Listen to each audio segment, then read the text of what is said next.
데살로니가전서 4장 8절 말씀 다 같이 한 목소리로 받들도록 하겠습니다.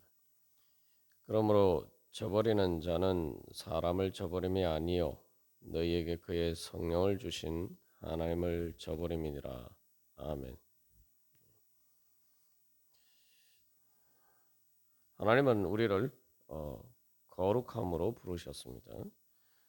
특별히 저 4절에서도 거룩함과 존귀함으로 대하라 이렇게 이야기 말씀하고 있는데, 하나님께서 우리를 거룩하게 부르셨다는 것은 바로 하나님의 거룩하심을 닮아갈 수 있도록 부르셨다는 거죠. 하나님의 거룩하심에 참여할 수 있도록 부르셨다는 거죠.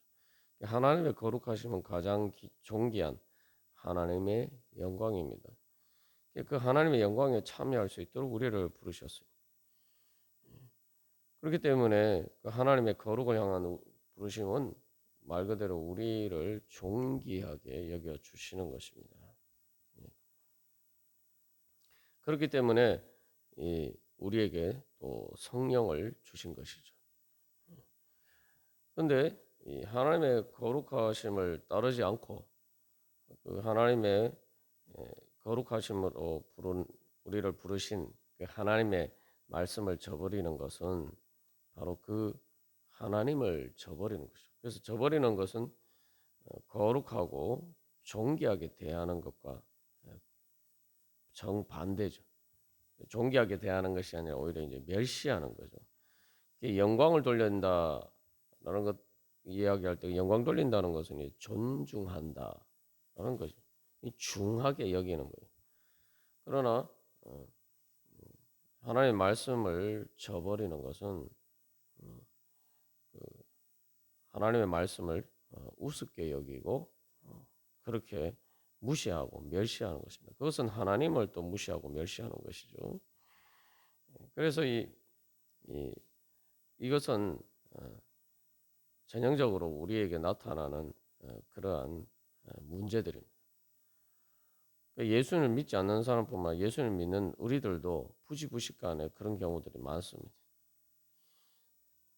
그래서 이 하나님의 경고와 심판의 말씀을 정말 하나님께서 보시는 것처럼 중하게 우리가 받아들이는 것이 하나님을 아는 것이고, 그것이 우리의 영적인 성장의 가장 중요한 하나의 척도죠. 어린아이들이 보면은 아직 뭘 모를 때에는 이 어른들 보기에는 분명히 이렇게 위험한 것인데, 정말 큰일 날 것인데, 그 아이들 눈에는 그게 이제 그렇게 보이지 않는 경우들이 많습니다. 그래서 이 아이들이 사실은 어떤 외부의 위협이 가해져서 어떤 위험한 것도 있지만, 사실은 일부러 잘 몰라서 위험한 일인지도 모르고 하는 경우들이 많기 때문에 또 사실 어린아이가 위험한 거예요.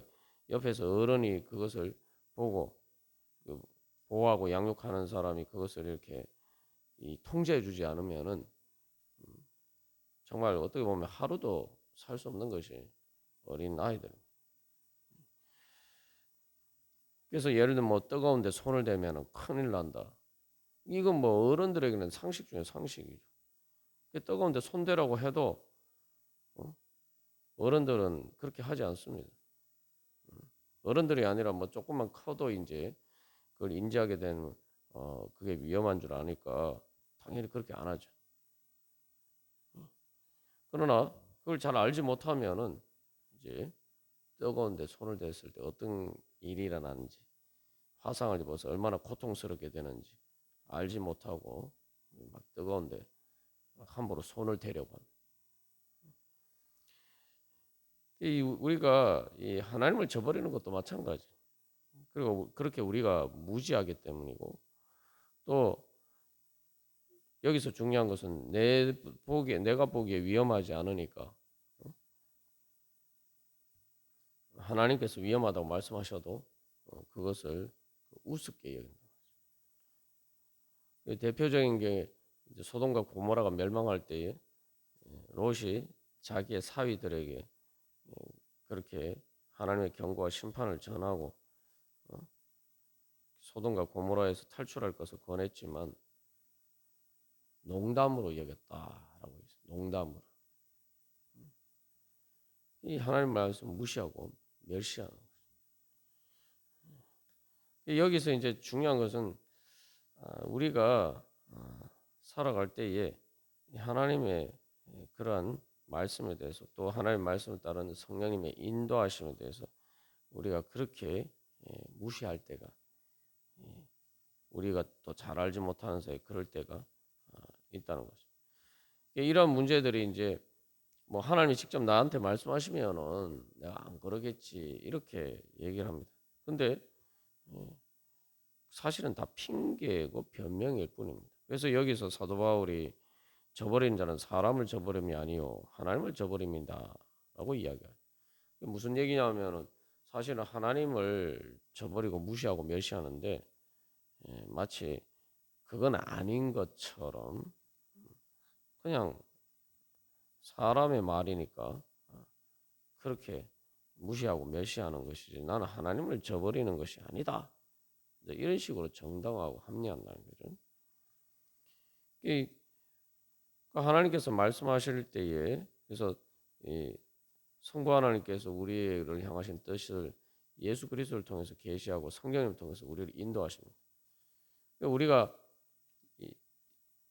멀리 있는 하나님에 대해서는 우리가 인정을 하는데 가까이에서 직접 나에게 말씀하시고 그렇기 때문에 내 마음대로 하는 것을 간섭하는 실제로 내 삶에 이 살아가는 데 있어서 그렇게 하나님께서 말씀하시는 것은 우리가 거부하고 저버릴 때가 많은 것입니다. 그래서 하나님께서 예수님을 보내셨을 때는 마찬가지예요. 그래서 예수님이 누가복음 10장 16절에도 너희 말을 듣는 자는 곧 내 말을 듣는 것이요 너희를 저버리는 자는 곧 나를 저버리는 것이나 그러면서 그렇게 말씀하시고 나를 저버리는 자는 나를 보내신 이를 저버리는 것이니라. 이게 이 말씀 누가복음 10장 16절의 말씀이 이제 이 데살로니가전서 4장 8절 말씀과 사실은 이제 같은 말씀이라고 볼 수가 있죠. 예수님이 제자들을 보내시면서 그 말씀을 제자들이 예수님의 복음을 전하도록 하셨네. 그렇게 파송하시면서 하신 말씀이죠.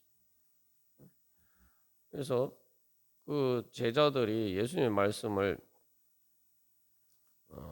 그대로 전했을 때 그것을 저버리는 것은 제자들을 저버리는 것이 아니라 예수님을 저버리는 것이다. 또 예수님을 저버리는 것은 예수님을 보내신 성부 하나님을 저버리는 것이다. 라고 이야기하고 그리고 요한복음 12장 48절에서도 나를 저버리고 내 말을 받지 아니하는 자를 심판할 리가 있으니 곧 내가 한 그 말이 마지막 날에 그를 심판하리라 말씀하십니다. 여기서도 이제 예수님을 저버리는 것이 어떻게 나타나냐면 예수님의 말을 받아들이지 않는 것으로 나타납니다. 우리가 어떤 이 말을 할 때 그 말을 중하게 여기고 이렇게 받아들이지 않으면은 사실은 그 사람을 무시하는 거지.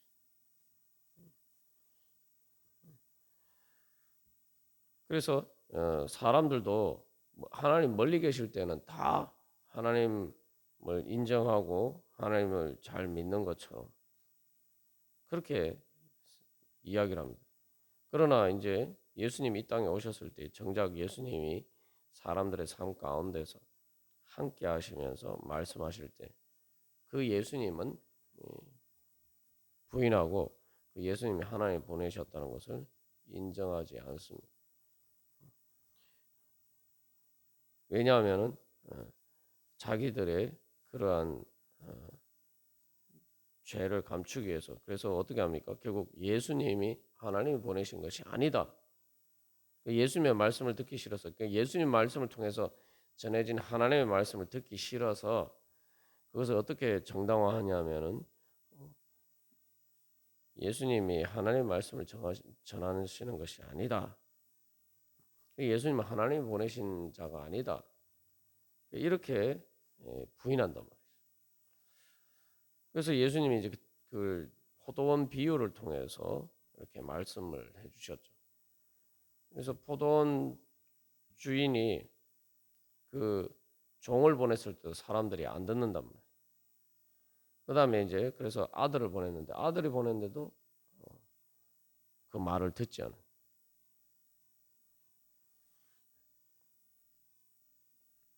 그래서 실제로는 듣는 것처럼 하지만 실제로 그 말씀이 내 삶의 현실에 이렇게 적용이 될 때 그걸 거부한단 말이에요. 이게 우리가 하나님께 불순종하는 전형적인 양상입니다. 그래서 성경에 나오는 뭐 구약의 이스라엘 백성들이나 예수님 당시에 또 예수님을 믿지 않고 배척한 사람들이나 심지어 예수님을 십자가에 못 박아 죽인 사람들도 보면은 다 하나님을 경배하는 나라고 생각하고 또 그렇게 자처한 사람들. 그런데 정작 하나님이 예수님을 통해서 말씀하셨을 때 그 예수님은 뭘 부인하고 예수님을 저버리고 결국은 예수님을 십자가에 못 박아 죽였죠. 그래서 그 또 우리에게도 오늘날 마찬가지입니다. 우리가 예수님을 믿는다고 하는 우리들도 마찬가지예요. 하나님 믿고 또 예수님을 주님으로 고백해요. 그러나 그 예수님의 영되신 성령님께서 우리의 삶에서 구체적으로 우리에게 말씀하실 때 그것은 거부합니다. 내가 실제로 내 삶에 직접적으로 적용이 될 때에는 내가 간섭받는다라고 느낄 때에는 그것을 이제 거부하죠. 내가 하나님 말씀하셔도 내가 그걸 내 현실의 삶에서 그걸 뭐 따르지 않을 때에는 하나님 사랑합니다. 하나님 찬양합니다. 뭐 예수님 주님 그렇게 경배하고 공경하고 그렇게 입술로는 온갖 입에 발린 이야기를 할 수가 있어요. 이스라엘 백성들을 보면은 이게 어떤 문제인지 잘 알 수가 있습니다. 이스라엘 백성들이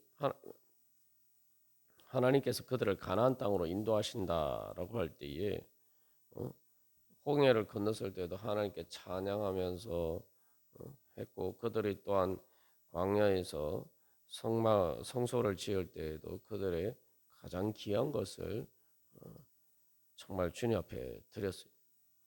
그래서 그런 것들을 보면은 우리가 이제 광야의 이스라엘 백성들을 사실은 좀 우습게 보는 그런 경향들이 있습니다만 광야의 이스라엘 백성들은 자기 사실은 그들이 하나님 앞에 또 자기 자신의 가장 귀한 것을 드린 것을 보면 그리고 성경에도 보면 그 풍성하게 정말 차고 넘칠 정도로 그래서 모세가 더 이제 가져오지 말라고 할 정도로 그렇게 하나님 자기의 가진 것 중에 가장 귀한 것을 주님 앞에 드리는 모습을 볼 수가 있습니다.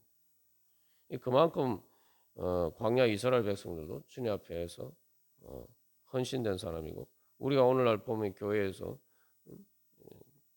정말 하나님께 귀한 것을 드리는 그런 헌신하는 그런 모습 헌신하는 사람들처럼 이스라엘 백성들도 그런 사람들이었어요. 그런데 이스라엘 백성들의 문제가 어디서 드러납니까? 이 좋을 때는 그 문제가 드러나지 않아요. 그러나 힘들고 어려울 때 하나님이 말씀하시는 것과 내 눈에 보이는 것이 충돌이 될 때, 그때 이제 이스라엘 백성들이 하나님께 불순종하는 것이 이제 드러나죠. 그래서 뭐 홍해를 건너고 하나님을 찬양하고 그렇게 한 지 얼마 안 돼서 또 힘들고 어려운 일이 부딪히니까 하나님을 원망한다. 그리고 결정적으로 가데스 바네아에서 결국 하나님께 대해서 결정적인 배신을 하고 그들의 불신과 불순종 때문에 가나안 땅에 못 들어가게 되죠. 그러니까 사실은 분명히 그들도 홍해를 건너면서 출애굽할 때부터 시작해서 기본으로 그들의 목적지가 가나안 땅이라는 건 그들도 알고 있었잖아요. 멀리 있었을 때는 당연히 그거 하나님이 우리를 적과 꿀이 흐르는 가나안 땅으로 인도하시니까 당연히 가야지. 얼마나 감사한 일이냐 하면서 갔는데 정작 이렇게 그 목전에 딱 부딪히니까 그래서 그 가나안 땅에서 정말 내가 이 전쟁을 해야 되는 딱 그 그, 그 현실적인 상황에 딱 직면하게 되니까 하나님을 부인한다. 하나님께 불순종하고.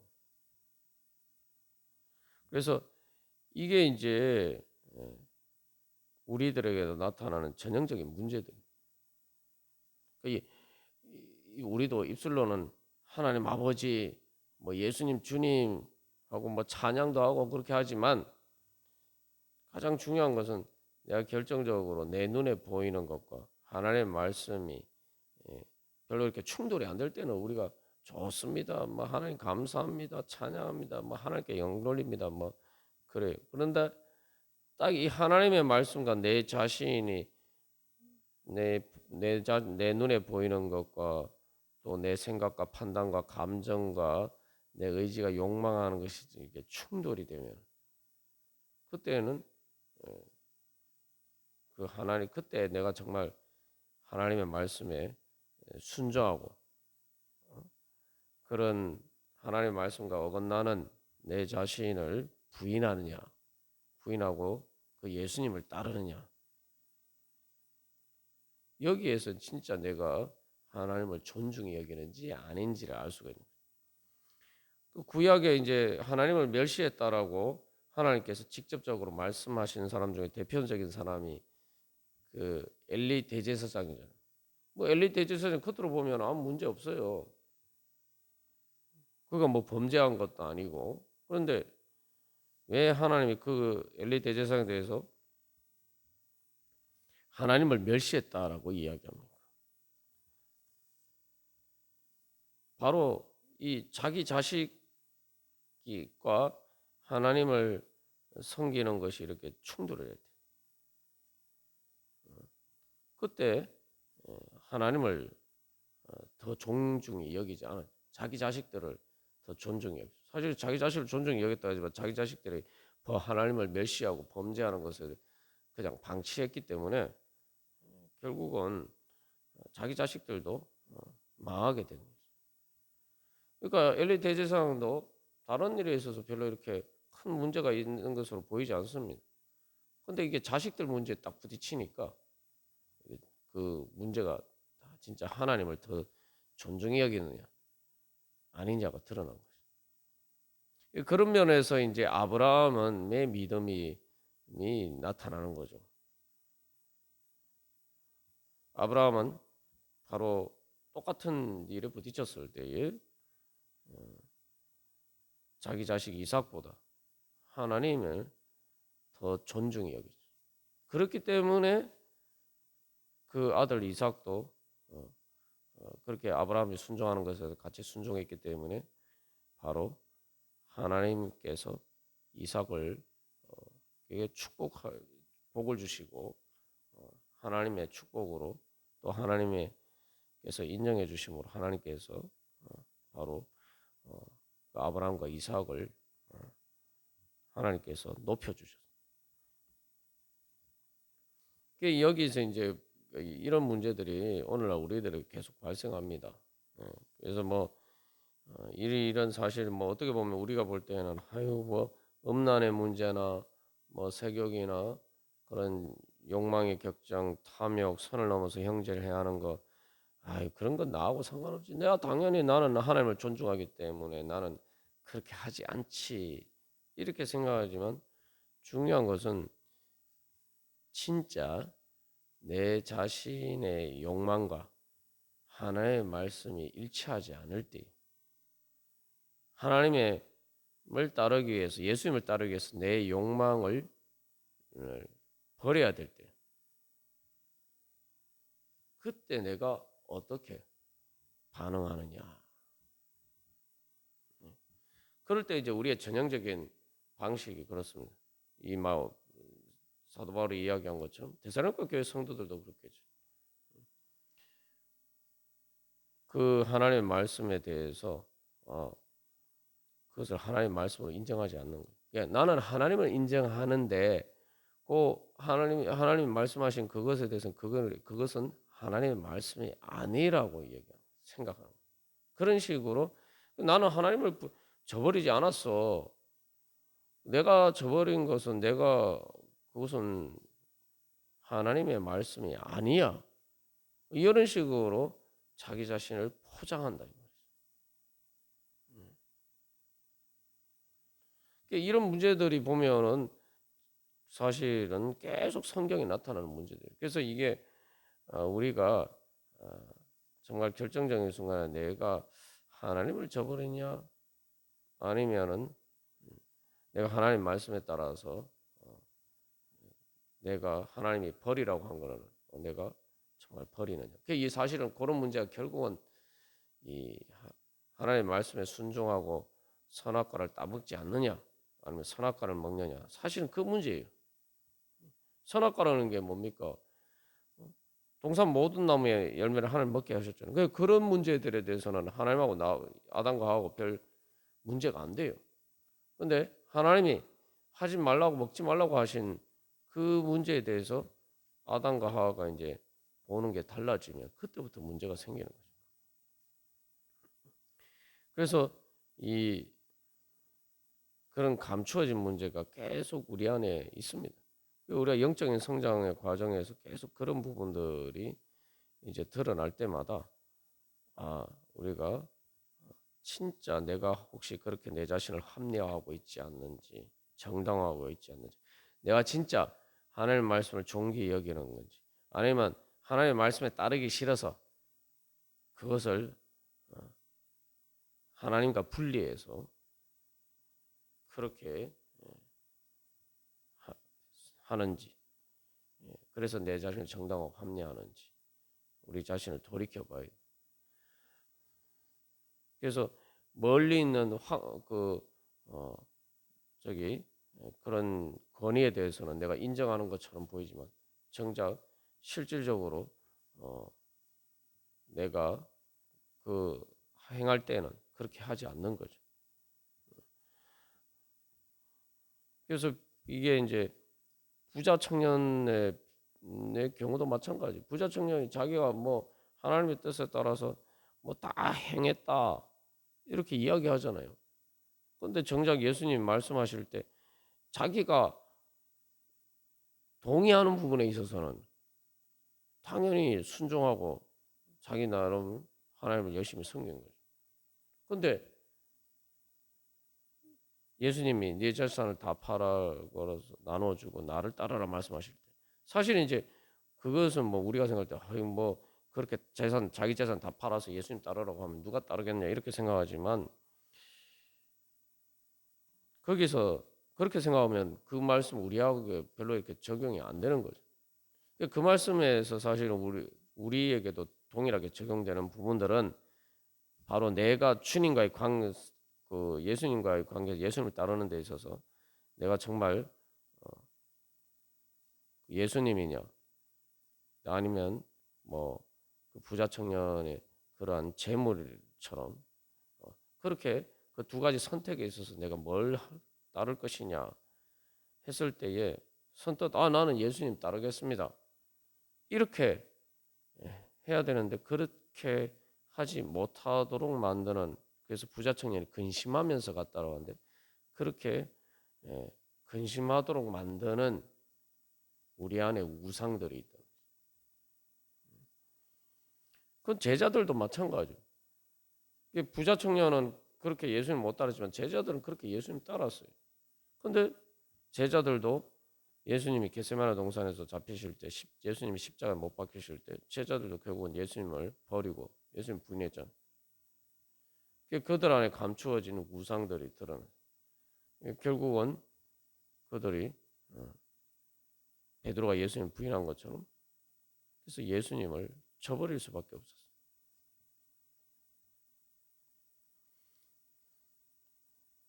누구보다 하나님께 예수님께 충성하는 예수님을 따르는 것 같은 그들이었지만 바로 결정적인 또 그런 문제에 부딪혔을 때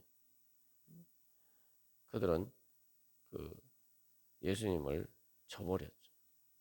거기서 사실은 이제 욕망의 격정이라는 게 어, 자기 자신이 살고자 하는 욕망 이것과 예수님이 이제 충돌할 때 예수님 따르는 것이 충돌할 때 내가 예수님 따르다가 죽겠다 내 눈에 보이는 것과 그러나 예수님을 따르면 살 것이다라는 하나님의 말씀의 진리가 충돌할 때 결국은 예수님을 저버릴 수밖에 없었죠.